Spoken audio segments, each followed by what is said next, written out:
നമ്മൾ ഈ പടം തുടങ്ങി പകുതി വഴിയിൽ നിന്നപ്പോൾ മമ്മൂക്ക അധിക്ഷേപിച്ചൊരു സംഭവം ഉണ്ടായിട്ടുണ്ട് അല്ലേ? മമ്മൂക്ക മരിച്ചു എന്ന് വരെ പറഞ്ഞ് എഴുതിത്തള്ളിയ ആൾക്കാരാണ്. ഈ പടം നിന്നുപോയി എന്ന് പറഞ്ഞെടുത്താണ് ഈ പടം കൊണ്ടെത്തി ഫൈനലി നമ്മൾ തിയേറ്ററിൽ കാണേണ്ടത്. അങ്ങനെയുള്ളവർക്ക് കൂടെ ഒരു മറുപടിയാണ് ഈ പടം. ഒരു 2 സ്റ്റാർ അവരുടെ മാസ് ആക്ഷൻ കാണിക്കുക, അല്ലെങ്കിൽ ഈ പറയുന്ന പോലെ കുറേ ഫൈറ്റ് കാണിക്കുക, അതല്ല.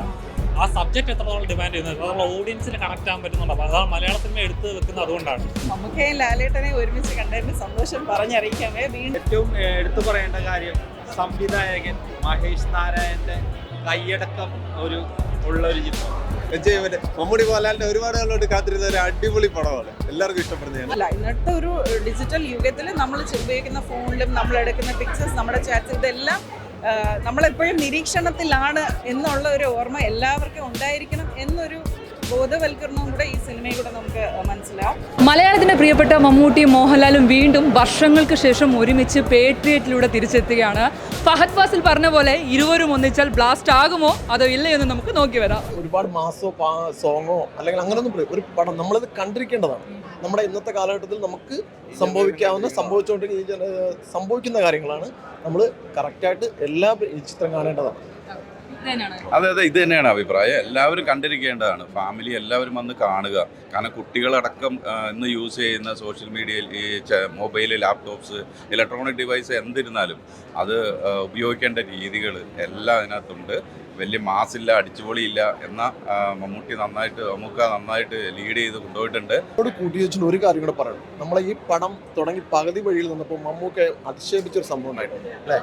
മമ്മൂക്ക മരിച്ചു എന്ന് വരെ പറഞ്ഞ് എഴുതിത്തള്ളിയ ആൾക്കാരാണ്. ഈ പടം നിന്നുപോയി എന്ന് പറഞ്ഞെടുത്താണ് ഈ പടം കൊണ്ടെത്തി ഫൈനലി നമ്മൾ തിയേറ്ററിൽ കാണേണ്ടത്. അങ്ങനെയുള്ളവർക്ക് കൂടെ ഒരു മറുപടിയാണ് പ്രേക്ഷകരിലേക്ക് എത്തിക്കുന്ന ഒരു സിനിമയാണ്. എല്ലാം കൊണ്ടും ഫാമിലിയായിട്ടൊക്കെ എൻജോയ്മെന്റ് ചെയ്യാൻ, പ്രണയമായാലും സ്റ്റണ്ടായാലും എല്ലാം ഉണ്ട്. എല്ലാവർക്കും ഇഷ്ടപ്പെടുന്ന നല്ല അടിപൊളി പടമാണ്. എൻജോയ്മെന്റ്. മമ്മൂടി മോഹൻലാലിന്റെ ഒരുപാട് കാലത്തോട്ട് കാത്തിരുന്ന ഒരു അടിപൊളി പടമാണ്. മാസ് പടം എന്നുള്ള രീതിയിലല്ല ഇത് വന്ന് കാണേണ്ടത്. സാമൂഹിക പ്രശസ്തിയുള്ള ഒരു വിഷയം അത് കൈകാര്യം ചെയ്യുന്ന ഒരു രീതി, അത് ഈ സംവിധായകൻ്റെ മറ്റുള്ള ചിത്രങ്ങൾ എടുത്താൽ നമുക്ക് കാണാവുന്ന ടേക്ക് ഓഫ് പോലുള്ള ചിത്രങ്ങൾ, അത് ഈ ഒരു ചിത്രത്തിലും അദ്ദേഹത്തിൻ്റെ ഒരു കയ്യൊപ്പ് ചാർത്തിയിട്ടുണ്ട്. തിയേറ്ററിൽ കാണുമ്പോൾ അവർ പറഞ്ഞേക്കുന്ന ഒരു പെർട്ടിക്കുലർ ഒരു കാര്യമാണ് ഈ ഡിജിറ്റൽ യുഗത്തിൽ സംഭവിക്കാൻ പറ്റുന്ന ഒരു സ്കാം അല്ലെങ്കിൽ അതിനെക്കുറിച്ചാണ്. പക്ഷേ അതിനകത്തുള്ള റെലവൻസ് എന്താണെന്ന് പറഞ്ഞാൽ നമ്മളെല്ലാവരും ഫോണും ലാപ്ടോപ്പും ഒക്കെ യൂസ് ചെയ്യും. അപ്പം അത് ഉപയോഗിക്കുമ്പോൾ അതിൻ്റേതായ ഡിസഡ്വാൻറ്റേജസ് ഉണ്ട് എന്ന് മനസ്സിൽ എപ്പോഴും ഒരു ഓർമ്മ വേണം. എന്നിട്ട് വേണം അത് നമ്മളെപ്പോഴും ഉപയോഗിക്കേണ്ടത്.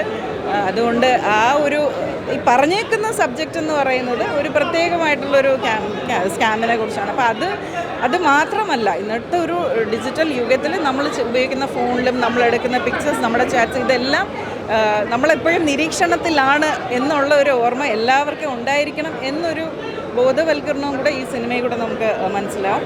കാസ്റ്റൊക്കെ അടിപൊളിയായിരുന്നു. മമ്മൂക്കയും ലാലേട്ടനെ ഒരുമിച്ച് കണ്ടതിന് സന്തോഷം പറഞ്ഞറിയിക്കാമേ. വീണ്ടും ഇത്തരം വലിയ സിനിമകളിലെടുക്കാൻ നമ്മുടെ പ്രൊഡ്യൂസേഴ്സ് മുന്നോട്ട് വരട്ടെ. ആൻഡ്രൂ ജോസഫ് ആൻഡ് കമ്പനിക്ക് കൺഗ്രാറ്റ്സ്. ഒരു മൈൽ സ്റ്റോൺ തന്നെയായിരിക്കും മലയാളത്തിൽ ഈ ചിത്രം. പാട്രിയറ്റിന് ശേഷം, പാട്രിയറ്റിന് മുമ്പും എന്ന് തന്നെ ചർച്ച ചെയ്യപ്പെടുന്ന ഒരു സിനിമ തന്നെയാണ്. അതിനുള്ള കണ്ടന്റ് ഉണ്ട് ഇതിനകത്ത്. ആക്ടേഴ്സ് അല്ല, കണ്ടന്റ് ആണ് പ്രധാനം. ഇപ്പം സ്റ്റാർ വാല്യൂ അല്ലെങ്കിൽ സ്റ്റാർ കാസ്റ്റിനെ പറ്റി ചർച്ച ചെയ്ത് വന്നതിൽ നിന്ന് മാറി ടോപ്പിക്ക് ചർച്ച ചെയ്യാണ്. അപ്പോൾ സിനിമയുടെ വിജയം ഉറപ്പായിട്ട്. കാരണം ഈ സിനിമ കണ്ടിറങ്ങുന്ന ഓരോ പ്രേക്ഷകനും ഒരു സെക്കൻഡ് നേരത്തിലെങ്കിലും ചിന്തിക്കും, ഞാൻ സെക്യൂർഡ് ആണോ, ആരെങ്കിലും എന്നെ വാച്ച് ചെയ്യുന്നുണ്ടോ, ഞാൻ എത്രത്തോളം എൻ്റെ പ്രൈവസി എത്രത്തോളം സെക്യൂർഡ് ആണെന്നുള്ളത് ഒരു സെക്കൻഡ് നേരം ചിന്തിക്കും. അത് ഈ സബ്ജക്റ്റ് മുന്നോട്ട് വെക്കുന്നുണ്ട്. അത് എന്താണെന്ന് അറിയണമെങ്കിൽ തിയേറ്റർ തന്നെ എക്സ്പീരിയൻസ് ചെയ്യാൻ നോക്കും. ഒരുപാട് മാസം പ്രതീക്ഷിച്ച് വരുന്നത് ചിലപ്പോൾ അത് കിട്ടണമെന്നുണ്ടാവില്ല. പക്ഷേ ഇമോഷൻസിന്റെ ഒരു വേവിലായിരുന്നു. മമ്മൂക്കയും അത് പറയല്ലോ, വെറുതെ ഒരു 2 സ്റ്റാർ അവരുടെ മാസ് ആക്ഷൻ കാണിക്കുക, അല്ലെങ്കിൽ ഈ പറയുന്ന പോലെ കുറേ ഫൈറ്റ് കാണിക്കുക, അതല്ല. ആ സബ്ജക്ട് എത്രത്തോളം ഡിമാൻഡ് ചെയ്യുന്നത്, അതുള്ള ഓഡിയൻസിന് കണക്ട് ആകാൻ പറ്റുന്നുണ്ടോ? അതാണ് മലയാള സിനിമ എടുത്ത് വെക്കുന്നത്. അതുകൊണ്ടാണ് വെറുതെ സ്റ്റാർസിന് മാർസ് കാണിക്കുക അല്ലെങ്കിൽ ഫൈറ്റ് കാണിക്കുകയല്ല. ആ സബ്ജക്റ്റ് കണ്ടന്റ് എത്രത്തോളം ഓഡിയൻസ് റിലേറ്റബിൾ ആണ് എന്നുള്ളതാണ്. തീർച്ചയായും പാട്രിയറ്റ് അങ്ങനെ റിലേറ്റബിൾ ചെയ്യാൻ പറ്റുന്ന സബ്ജക്റ്റാണ്.